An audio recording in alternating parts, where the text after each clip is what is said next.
Anim na po plus ka ba? O may mahal ka sa buhay na senior na may planong bumiyahe? Makinig ka muna. Kung may biyahe ka simula Marso 2026 at sa mga susunod na buwan, may ilang hand carry rules na dapat mong pagtuunan ng pansin. Hindi ito bagong batas sa isang araw, pero sa maraming airport at airline, mas maingat at mas eksakto na ang pagpapatupad. Sa ilang paliparan, mas detalyado ang pagsukat ng carry-on. Sa ilang airline, mas istrikto ang timbang. At sa ibang ruta, mas mahigpit ang pag-check ng personal item at mga baterya. Ibig sabihin nito, ang maleta na dati ay nakakalusot ng walang problema, ngayon ay maaaring masuri ng mas maingat. Hindi dahil biglang nagbago ang buong mundo, kundi dahil mas standard at mas technical na ang proseso sa maraming lugar. Kaya sa video na ito, pag-uusapan natin ang 10 mahahalagang paalala tungkol sa hand carry na dapat alam ng 60+. Hindi para takutin ka, kundi para hindi ka mabigla sa airport. Pag-uusapan natin ang sukat, timbang, personal item, likido, electronic devices, at iba pang detalye na kadalasang depende sa airline at airport. Ako si Ate Clara. Narito ako para ipaliwanag ito ng malinaw at kalmado.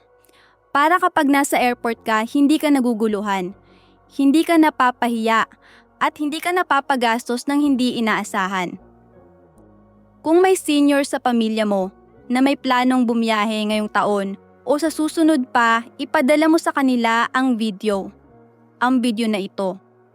Makakatulong ito sa kanila at kung gusto mo ng malinaw at maaasahang gabay bago bumiyahe, mag-subscribe ka na ngayon. Pindutin mo na rin ang like. Ang bawat kaalamang ito ay proteksyon para sa susunod mong biyahe. Handa ka na ba? Kung oo, simulan na natin ang unang paalala. 1. Bagong sukat ng carry-on, kasama ang gulong at hawakan. Kapag nagbiyahe ka simula Marso 2026 at sa mga susunod na buwan, mas mahalagang siguraduhin ang eksaktong sukat ng hand carry mo. Maraming airline ang may standard na humigit kumulang 56 na sentimetro ang taas, 36 na sentimetro ang lapad at 23 sentimetro ang lalim. Ngunit tandaan mo ito, kasama sa sukat ng gulong, kasama ang hawakan, kasama pati ang nakausling bahagi. Ibig sabihin, kung ang maleta mo ay eksaktong 56 na sentimetro pero lumalabas pa ang hawakan ng kaunti, maaari itong masuri ng mas mahigpit. Sa ilang paliparan, mas ginagamit na ngayon ang automated measuring frames o scanners. Hindi ito sa lahat ng airport, pero dumarami ang gumagamit nito. At kapag hindi pasok sa sukat, maaaring hingin sa'yo na i-check-in ang bag. Minsan may bayad. Minsan sa gate pa ito nangyayari.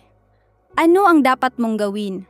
Bago ka umalis ng bahay, sukatin ang maleta mo ng kumpleto.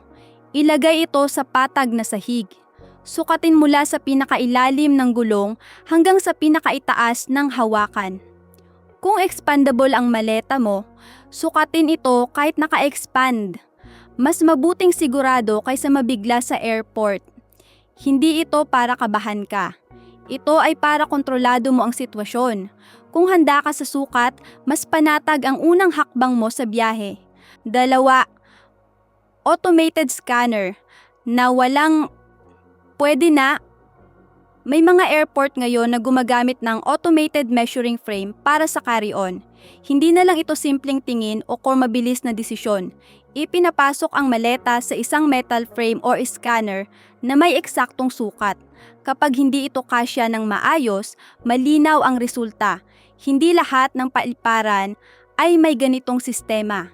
Ngunit sa mga lugar na gumagamit nito, mas pare-pareho ang pagpapatupad ng sukat.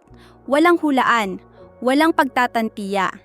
Kung pasok, pasok. Kung hindi, kailangan itong i-check-in.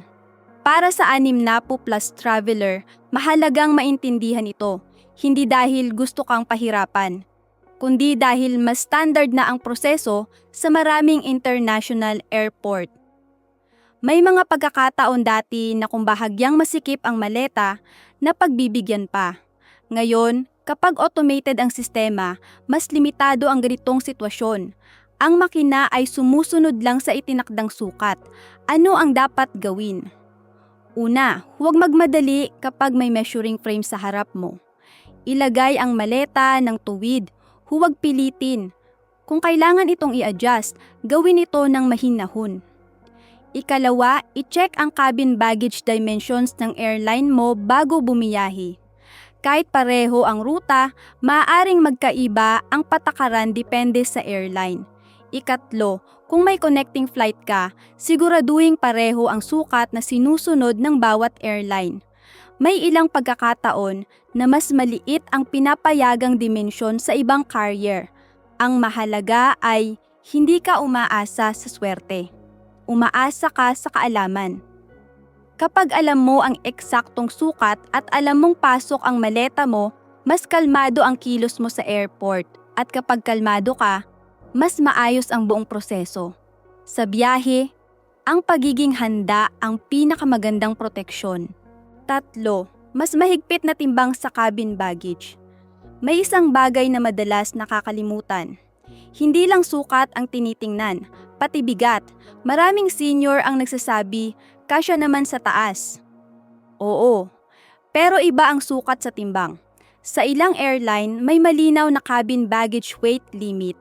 Kapag lumampas ka roon, maaaring hindi payagang dalhin sa cabin ang bag mo. Minsan sa check-in ito nangyayari, minsan sa boarding gate pa. At kapag doon pa lang nalaman na sobra ang timbang, doon nagsisimula ang abala. Kailangan mong magbawas, maglipat ng gamit, o ipa-check-in ng bag. Ayaw natin ng ganoon. Hindi pare-pareho ang limit sa bawat airline. Kaya mahalagang tingnan ang patakaran ng mismong carrier na sasakyan mo. Huwag umasa sa nakasanayan. Huwag umasa sa okay lang siguro. Para sa 60+ traveler, mas mahalaga ang maayos na paghahanda. Ayaw natin ng biglaang pagbukas ng maleta sa harap ng pila. Ayaw natin ng nagmamadali habang may nakatingin. Ano ang pwede mong gawin? Una, gumamit ng maliit na luggage scale sa bahay. Ibitin ang maleta, tingnan ang bigat, simple, mabilis. Ikalawa, maglaan ng allowance. Huwag punuin ang maleta hanggang sa huling gramo. Mag-iwan ng kaunting puwang. Ikatlo, pag-isipan ang laman. May mga bagay ba na pwedeng hindi na isama?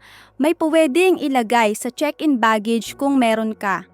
Ang mahalaga ay alam mo ang timbang bago ka pa umalis ng bahay. Kapag alam mo ang numero, kontrolado mo ang sitwasyon. Mas kalmado ang kilos mo. Mas maayos ang proseso. Mas panatag ang biyahe. At ngayon, gusto kitang marinig. Kung 60+ ka at may nalilito ka pa tungkol sa timbang ng bag mo, isulat mo sa comments. Sabihin mo ang airline at ruta mo kung gusto mo. Tutulungan kita hanggat kaya ko. Kung may magulang o lolo at lola kang lilipad, itanong mo rin para sa kanila. Tingnan mo ako bilang anak mo, bilang apo mo, bilang kapamilya na gustong maging maayos ang biyahe mo. Ilagay mo sa comments ang edad mo, kung saan ka lilipad o kung ano ang pinakakinakabahan ka sa hand carry. Huwag kang mahiyang magtanong. Nandito ako. At sasagutin natin yan ng malinaw at kalmado. 4. Lumiit ang sukat ng personal item. Hindi lang carry-on ang may limit, pati personal item. Ang personal item ay iyong bag na inilalagay sa ilalim ng upuan. Maaaring backpack, handbag, laptop bag. Dati, basta maliit tingnan, pwede na. Ngayon, sa ilang airline, may malinaw na sukat ito. Dapat kasya ng buo sa ilalim ng upuan sa harap mo. Kapag lumagpas sa sukat, maaring sabihing isama ito sa carry-on limit o ipa-check-in kasama ng ibang bag. At dito madalas nagkakaroon ng sorpresa. May mga senior na may dalang handbag, may hiwalay na backpack, may maliit pang eco bag para sa pagkain. Kapag pinagsama-sama, maaari nang lumampas sa pinapayagan. Hindi ito pareho sa lahat ng airline. Pero mas mabuting alam mo bago ka pumila sa gate. Ano ang dapat tandaan? Una, pumili ng bag na malambot, mas madaling ipasok sa ilalim ng upuan, mas madaling i-adjust kung kinakailangan. Ikalawa, huwag masyadong punuin ang personal item, ilagay lamang ang pinakakailangan, pasaporte, gamot, salamin, cellphone, konting pagkain kung kailangan. Ikatlo, iwasan ang malalaking kahon o matitigas na lalagyan sa loob ng bag. Kapag hindi ito naiipit pababa, maaaring hindi ito kasya sa ilalim ng upuan. Isipin mo ito, kapag nasa loob ka na ng eroplano at hindi kasya ang bag mo, doon ka palilipat ng gamit. May nakatingin, may pila, may nagmamadali. Ayaw natin ng ganoon. Mas mabuti nang ayusin ito sa bahay. Subukan mong ipasok ang bag sa ilalim ng mesa or upuan sa bahay. Kung kasya roon, mas malaki ang tsansang kasya rin sa eroplano.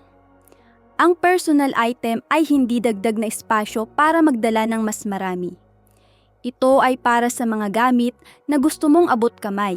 Kapag simple ang laman, mas simple ang biyahe.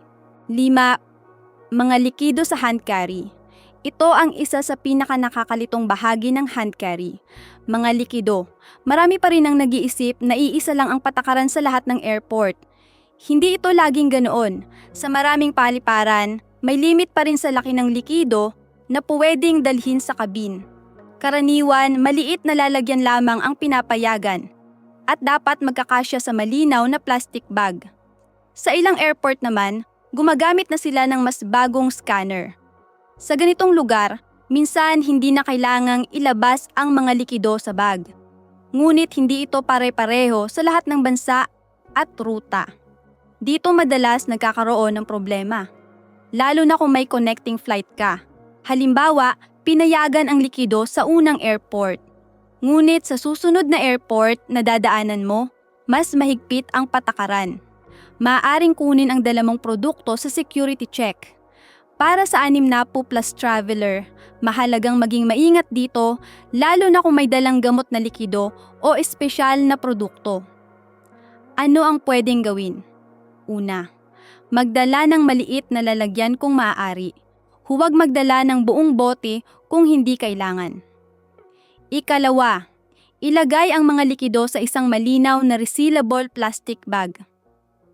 Kahit hindi ito hilingin sa unang airport, handa ka kung kailanganin sa susunod. Ikatlo, kung may likidong gamot, ilagay ito sa madaling maabot na bahagi ng bag. Kung may resita o medical note, dalhin din ito kung mayroon. Ikaapat, kung may connecting flight, tingnan ang patakaran ng bawat airport na dadaanan mo. Mas mabuting alam mo bago ka pa umalis. Ang mahalaga ay hindi ka nabibigla sa security, hindi ka nawawalan ng mahalagang gamit, at hindi ka napapainto ng matagal. Ang layunin ng patakaran ay seguridad. Ang layunin mo ay maayos na biyahe. Kapag simple at maayos ang pag-impake ng likido, mas mabilis ang proseso, mas kalmado ang kilos, mas panatag ang pakiramdam. Sa biyahe, ang malinaw na kaalaman ay mas mahalaga kaysa maraming dala. 6. Expandable carry-on na sinusukat kapag bukas. Maraming maleta ngayon ang may expandable zipper. Kapag kailangan mo ng dagdag na espasyo, bubuksan mo lang ang zipper at lalaki ang bag. Maginhawa ito. Pero may isang bagay na dapat tandaan. Kapag naka-expand ang carry-on mo, mas lalaki ang sukat nito. At kapag sinukat ito sa airport, habang naka-expand, iyon ang susundin na sukat. Hindi mahalaga kung kasya ito kapag hindi naka-expand. Ang mahalaga ay kung ano ang actual na laki nito sa oras ng pag-check. May mga pasahero na umaasa na hindi naman mapapansin ang dagdag na kapal. Ngunit sa measuring frame o sa visual inspection, malinaw kapag mas makapal ang bag kaysa sa pinapayagan. Kapag lumampas sa limit, maaaring hilingin sa iyo na isara ang expansion. Kung hindi ito sapat, maaaring ipa-check-in ang bag. Para sa 60+ traveler, mas mabuting simple ang plano. Kung alam mong hand carry lang ang dala mo, Iwasan ang pag-expand, maliban kung sigurado kang pasok pa rin ito sa sukat ng airline mo. Bago bumiyahe, subukan mong sukatin ang maleta sa dalawang paraan. Una, naka-regular size. Ikalawa, naka-expand. Tingnan kung pasok pa rin sa cabin baggage dimension ng airline mo. Kung alanganin, mas mabuting huwag na itong palakihin. May isa pang dapat isipin, kapag mas makapal ang bag, mas mahirap itong ipasok sa overhead bin. Kahit pasok sa sukat, maaaring masikip ang espasyo sa loob ng eroplano. At kapag masikip, maaaring ilipat ang bag sa ibang compartment o ipa-check-in sa gate kung puno na ang overhead bins. Ang expansion zipper ay hindi masama. Ito ay kapakipakinabang kapag tama ang paggamit. Ngunit para sa cabin baggage, mas ligtas ang eksaktong sukat kaysa sa baka kasya pa. Kapag malinaw ang sukat at hindi naka-expand ang bag kung hindi kailangan, mas kontrolado mo ang sitwasyon. Mas kaunti ang posibilidad ng abala. Sa biyahe, mas maganda ang planadong espasyo kaysa sa biglaang pagdagdag. 7. Mga nakakabit sa labas ng maleta ay kasama sa sukat. May mga pagkakataon na hindi ang mismong maleta ang problema, kundi ang mga nakakabit dito. Neck pillow na nakasabit sa hawakan, maliit na pouch na nakaklip sa gilid, eco bag na nakapulupot sa trolley handle. Mukhang maliit, mukhang hindi naman bahagi ng bag, pero kapag sinukat ang carry-on, maaaring isama ang lahat ng nakausli. Kapag may nakasabit sa labas, mas lalaki ang kabuuang sukat. At kung ilalagay ito sa measuring frame, maaaring hindi na ito kasya. May ilang airline na malinaw ang patakaran. Ang carry-on ay dapat isang buo at kumpletong piraso. Walang dagdag sa labas, walang nakausli. Para sa 60+ traveler, madalas praktikal ang pagbitbit ng dagdag na maliit na bag. Madaling abutin, madaling kunin. Ngunit sa cabin baggage rules, mas ligtas ang malinis at maayos na itsura ng maleta. Ano ang dapat gawin? Una, ilagay sa loob ng maleta ang mga bagay na kayang ipasok. Kung may neck pillow, isiksik muna ito sa loob bago pumila sa gate. Ikalawa, kung may maliit na pouch o organizer, siguraduhin hindi ito nakausli sa labas. Ikatlo, kung may bitbit kang dagdag na bag, tiyakin kung ito ba ay personal item o bahagi na ng carry-on limit mo. Mas mabuting maayos ang lahat bago pa man dumating sa measuring area.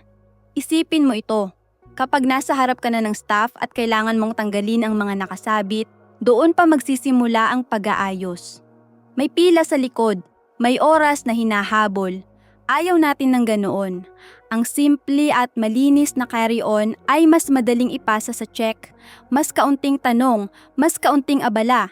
Sa pag-impact, isipin hindi lang ang laman, isipin din ang itsura ng bag mula sa labas. Kapag compact at walang nakausli, mas mataas ang tsansa na maayos ang proseso. Sa biyahe, minsan ang maliit na detalye ang nagiging malaking dahilan ng delay. 8. Limitasyon sa lithium batteries at smart luggage. Hindi lahat ng nasa loob ng maleta ay damit at gamit lamang. Minsan, ang mismong maleta ang may baterya. May mga tinatawag na smart luggage. May built-in charger, may GPS tracker, may digital lock. May sariling power system, maginhawa ito, pero may kasamang patakaran. Sa karamihan ng airline, ang lithium battery ay hindi dapat nasa check-in baggage kung hindi ito natatanggal. Kung ang maleta mo ay may built-in battery na hindi mo kayang alisin, maaaring hindi ito payagang i-check-in. May ilang airline na malinaw ang tuntunin. Kung may baterya ang maleta, dapat itong removable. Dapat kaya mong tanggalin ng mano-mano. Walang espesyal na tools. Kung hindi ito natatanggal, maaaring hingin sa'yo na alisin ang laman at iwan ang maleta o hindi ito tanggapin para sa flight.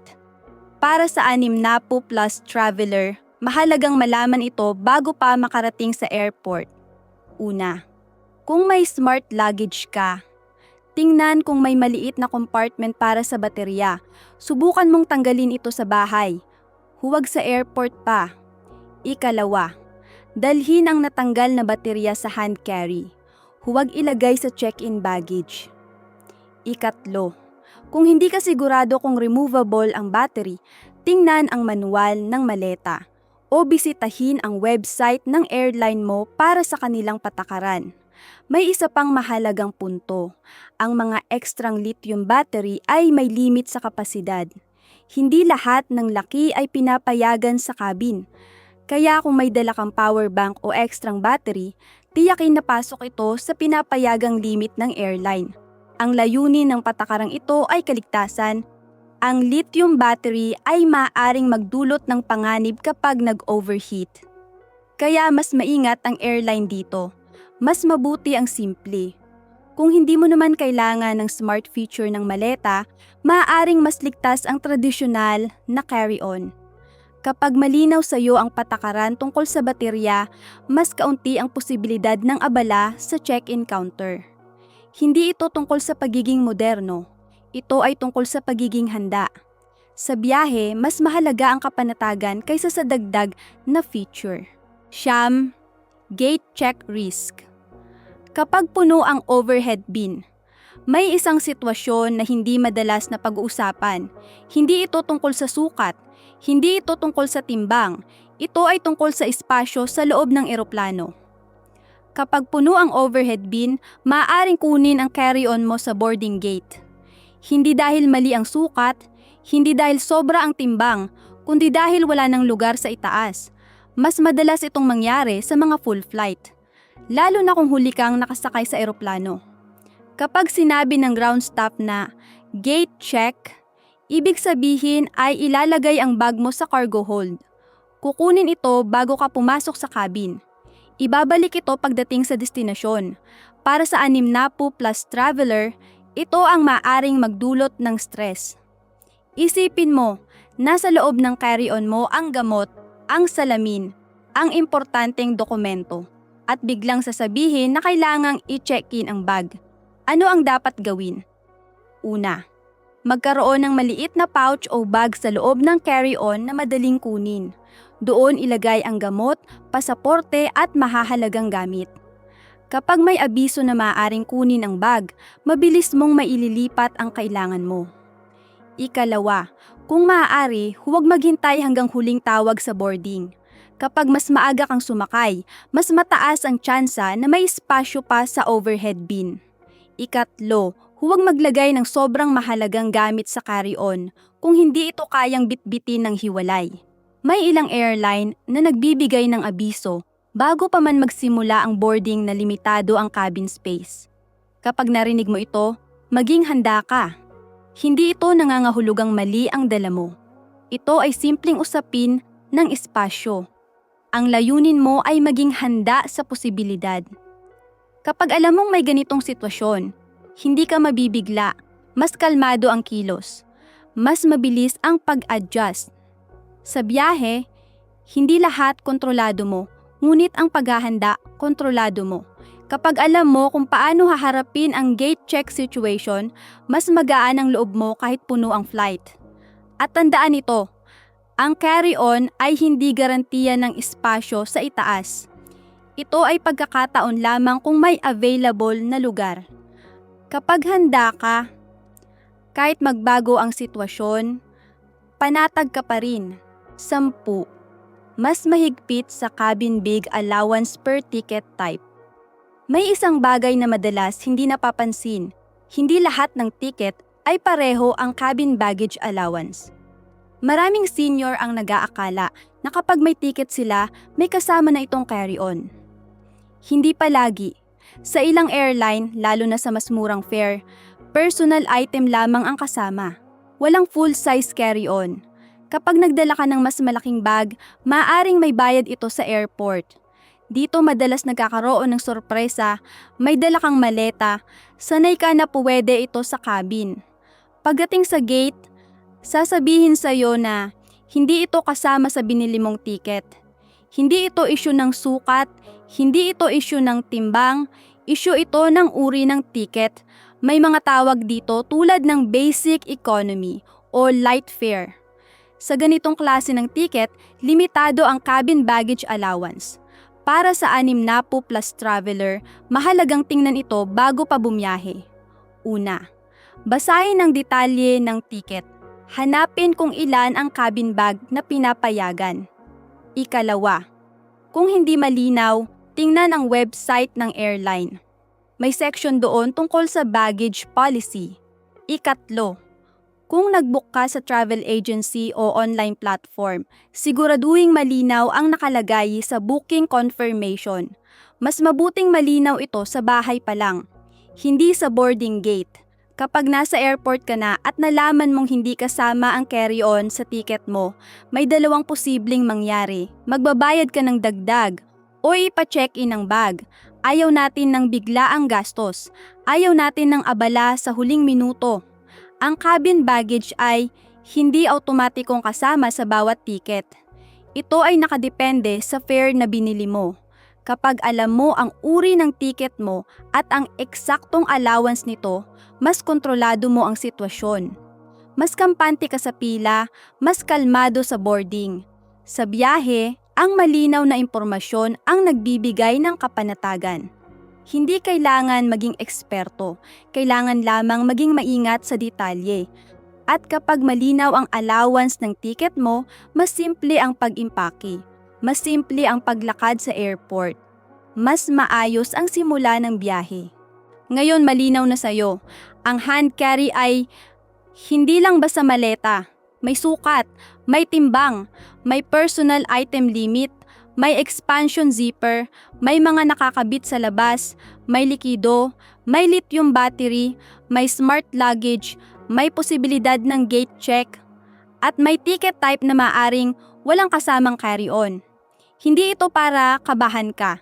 Ito ay para hindi ka mabigla. Ang layunin natin ay simple, tahimik na biyahe, maayos na proseso, walang abala sa harap ng pila. Kung 60 plus ka, alam mo na, mas mahalaga ang kapanatagan kaysa pagmamadali. Mas gusto mo ang malinaw kaysa hulaan. At kung may magulang ka, may lolo or lola, may tita or tito na lilipad pa rin mag-isa, mas lalong mahalaga ito. Kaya ngayon, gusto kitang pakinggan. Ilagay mo sa comments ang edad mo. Sabihin mo kung saan ka lilipad. Sabihin mo kung ano ang pinakakinakabahan ka sa hand carry. Kung may tanong ka, itanong mo. Huwag kang mahiyang magsulat. Tingnan mo ako bilang anak mo, bilang apo mo, bilang kapamilya na gustong maging maayos ang biyahe mo. Nandito ako para sagutin ka. Isa-isa, malinaw, kalmado, at kung may natutunan ka sa video na ito, pindutin mo ang like. Hindi lang ito suporta, ito ay paraan para mas maraming senior ang makakita ng malinaw na gabay. Mag-subscribe ka na rin ngayon para sa susunod mong biyahe. Hindi ka na naghahanap pa ng impormasyon sa huling minuto at huwag mong itago ang kaalamang ito. I-share mo ang video na ito sa pamilya mo, sa mga kaibigan mo, sa mga kapwa mo senior na may planong bumiyahe. Isang share mo lang, maaaring makatulong sa isang taong kinakabahan ngayon sa airport.